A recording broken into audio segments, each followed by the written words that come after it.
After a week of rest, Barcelona is ready to face off against Eibar at home. Let's go ahead and break down everything that we need to know about Eibar, their strengths, their weaknesses, their players to watch out for, what Barcelona can do to break them down, and possibly what formation Ronald Koeman can go with. Let's get to it.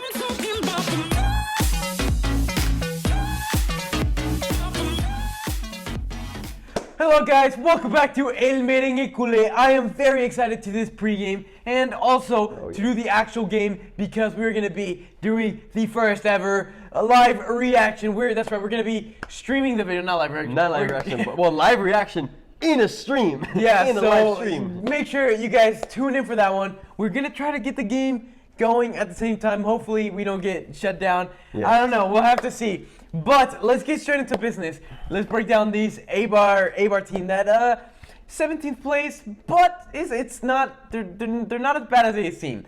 17th place, 15 points out of 15 games. On paper, not looking the best, but when you actually break down some of the results, this past month they have actually tied against Valencia and Real Sociedad, who are both big teams that have taken points off both Real Madrid and Barcelona. Right, and you are setting that warning by saying that they tied Valencia and Real Sociedad. However, I do want to say that this is a team that has not won a single game in the month of December. Yeah. They are coming into this Barcelona game with no wins. Yes, right after having lost to Alavés and Real Madrid. However, I will also send a warning to Barcelona fans about the game that Real Madrid had to play against Eibar, which was a lot closer than the score seemed, which the final score was 3-1. And Real Madrid, that game, if you're a Real Madrid fan, you probably remember those first 15 minutes were insane from Real Madrid. Probably played their best 15 minutes of the whole season, in which they quickly went up 2-0. But then Eibar did not let down. Eibar kept on fighting. They found their goal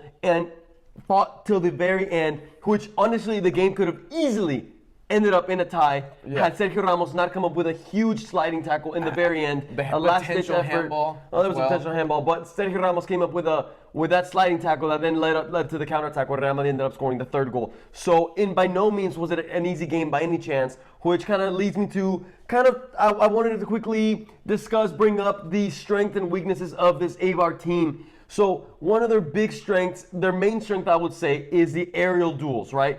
They are very good at putting in good crosses, and they have a big striker that can win these balls. And we know how weak we have been this past month in set pieces and aerial duels. So that's something to keep an eye out for. Exactly. And so, I already kind of alluded to this big striker that they have, which, if you're a Real Madrid fan, you probably remember. His name is Quique Garcia. He scored an absolute banger against us. And if you're a Barcelona fan and have not seen this banger against us, you can go ahead and check it out in our post-game analysis video that we did to that Real Madrid game, which you can get more in-depth analysis from Eibar. But kind of quickly transitioning from their strengths, which like we said is the aerial duels, to their weaknesses, we kind of go on to they're not very good at keeping possession, which is something that Barca is obviously good at. Mm-hmm. So we already know Barca is going to have a lot of possession this game. Yeah.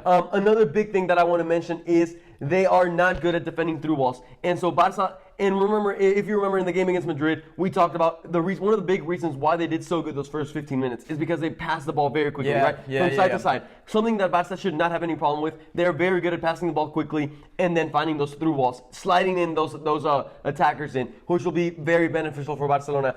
Another one of their weaknesses is their counterattacks.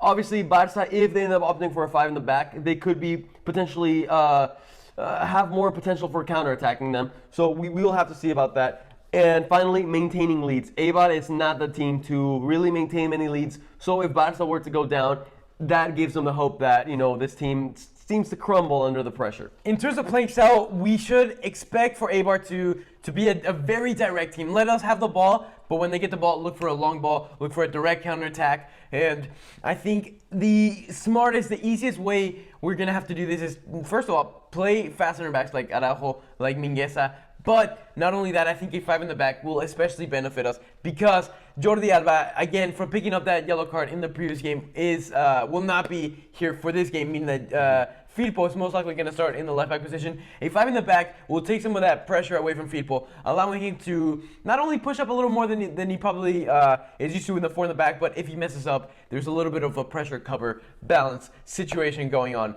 In addition, let's also we have to note that Messi is not in the actual squad list. Tough one. So, that potentially could hurt our attack, seeing that both Messi and Jordi Alba are critical to our attack and are not here for this game. Real quick, guys, we're currently sitting in 5th place in La Liga, and Villarreal is currently right above us. However, they are playing Sevilla in this match day, meaning that there's a big potential for dropping points, meaning that we could top them.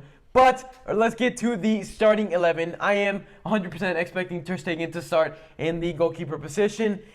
We mentioned the 5 in the back with Firpo as the left center back, the left wing back. Lenglet, Araujo, and Mingueza as the 3 center backs, and Serginho Dest as the right back. Also important to note that, it has been a week since we played, which is a bit more of a break than what we're used to. Huge for Barcelona. Exactly. I think in terms of the creativity, in terms of the freshness of the legs, it's going to be massive. That could open up the scoreboard. Hint, hint. In the 2 defensive mid positions, I'm expecting De Jong and Busquets. Again, Busquets is a little bit rested from that week or so. Now, above him, I'm going to opt for Pedri, but I'm not 100% certain. Coutinho could easily slot in for Pedri, seeing as Coutinho has been rested, but possibly down to the fact that he's not in the best of forms. Now, above them, I'm going to expect Martin Braithwaite, almost for certain, I'm thinking, and then Griezmann, direct swap for Messi. All right, guys, so the best part of the video, you guys know what to do. Comment down below your score prediction, and, well, I'm going to opt for a 3-0 Barcelona victory. I think if Barcelona was coming into this game in that quick succession of like a three-day rest game, game, it would be a lot different. I could potentially say a tie, but just because we're going to see a more rested Barcelona. However, the fact that they aren't going to have Messi, they aren't going to have Jordi Alba, does definitely limit their attacking capabilities. However, I still think Barcelona can pull this one through.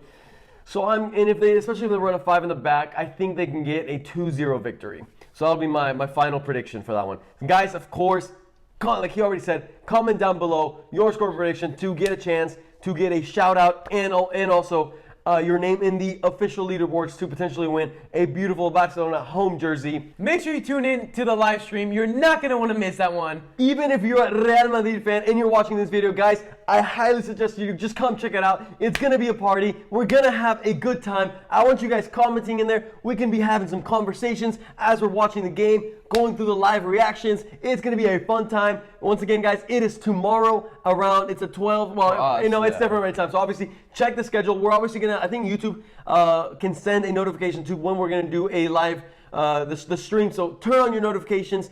If you're new to the channel, make sure you hit that subscribe button. Anything else you want to add? Hit the like button if you enjoyed this video breaking down Eibar. As always, we'll see you guys tomorrow in the live stream. But for now, Visca Barça!